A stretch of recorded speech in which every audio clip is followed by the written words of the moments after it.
Now, that doesn't mean that we can't talk about something that's near and dear to my heart, because I quit university because I hated it.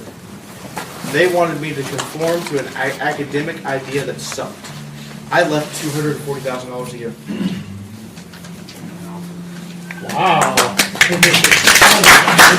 Now, my income is like a fraction of that now, so if you want to come up to my vendor table and buy something, I really appreciate it. Buy more bottles! However,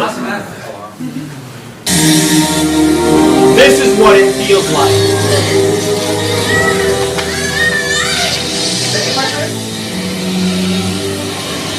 We're all just going to be the same. Everything's going to be fun. No.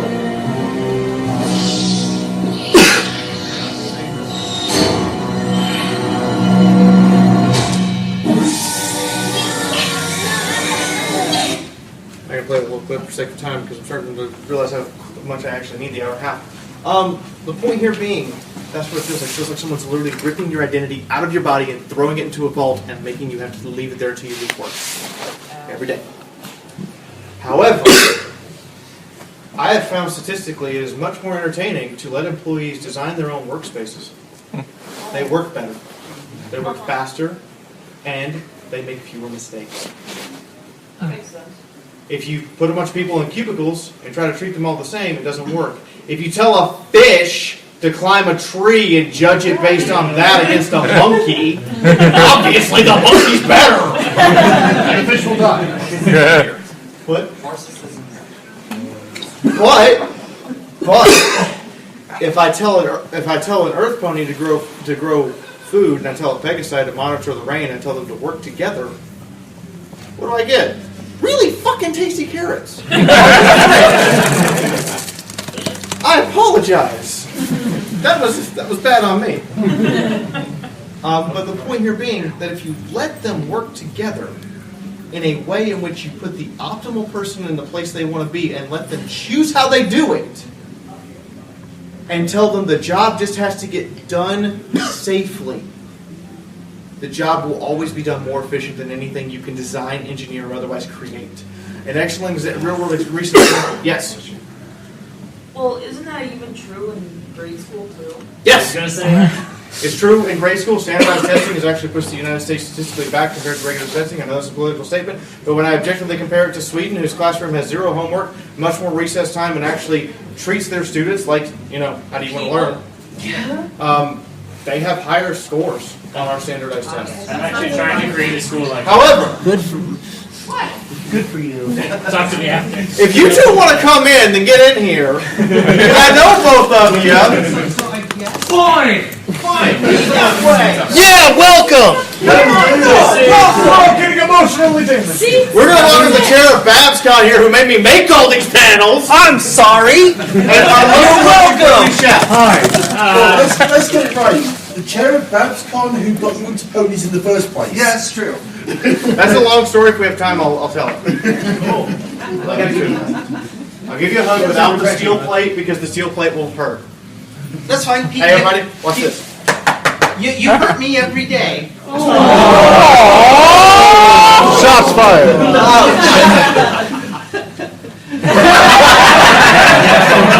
Now, in the meantime, if I try to engineer something directly, she gave me this example yesterday.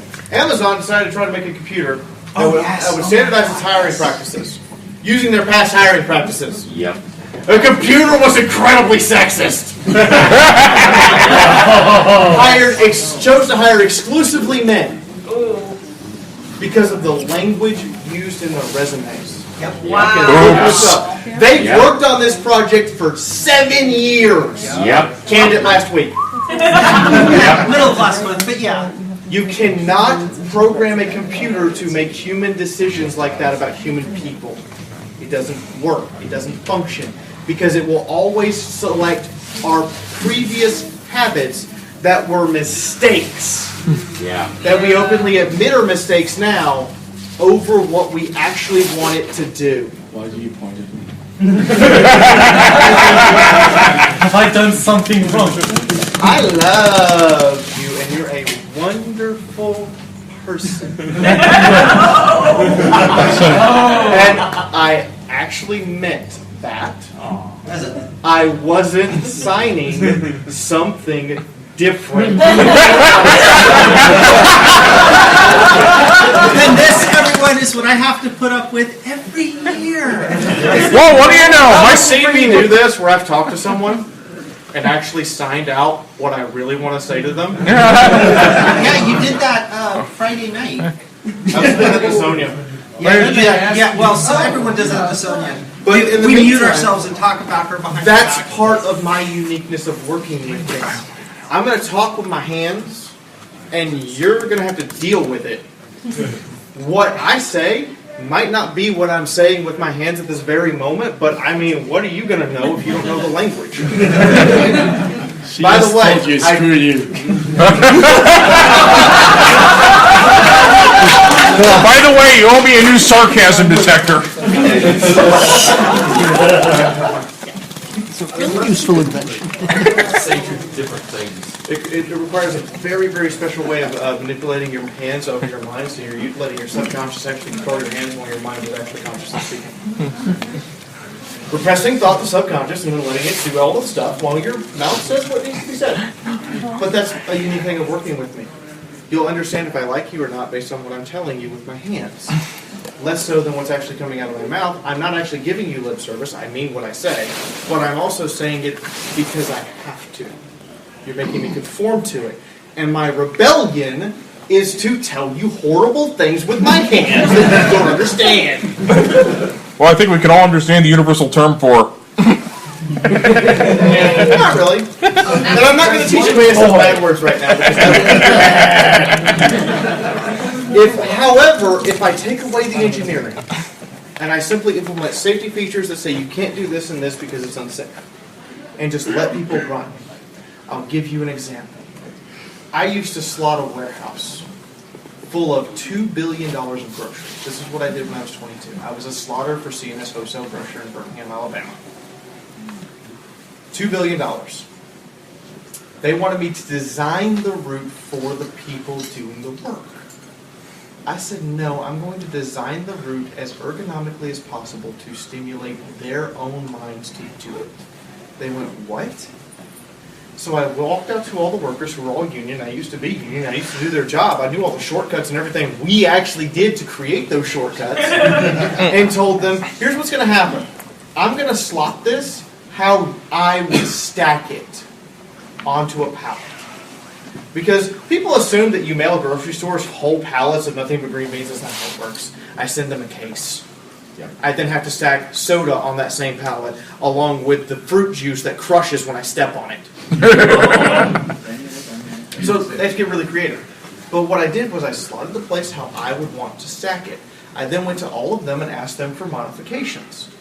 When I was done, they were traveling. There was no more people cutting. Before this, people would cut across multiple aisles to grab a bunch of things they needed to put on the bottom that would optimize it so that the pallet wouldn't collapse and they could do their job faster. When I was done, they were running the exact engineered route. No shortcuts, no cutting out, no going anywhere else. Why? Because I had asked them, how do you want to create your workplace? They're more efficient than anything I can design because they're actively doing it. So, to people who are bosses, let me just tell you this. Walk up to your employees one day, look at them and go, I want this to happen. And then tell them, it's your job. I don't care how you do it, so long as you do it safely and without ruining us. Fine. And let them do it. Let them do it. If they become afraid to approach the idea, no. Tell me why it's a bad idea. Explain to me what we need to do to fix it. Let them do their job how they want. Let them work from home. I mean, I know it probably against a lot of company policy, but the fact of the matter is FaceTime's wonderful, and people who put in FaceTime will get promotions because of interhuman connections. That's an entirely different series. The point is, if you cut out the conformity and just let a person work and get the job done safely, and how it is required by laws to do it, they will stay well within those laws to get it done.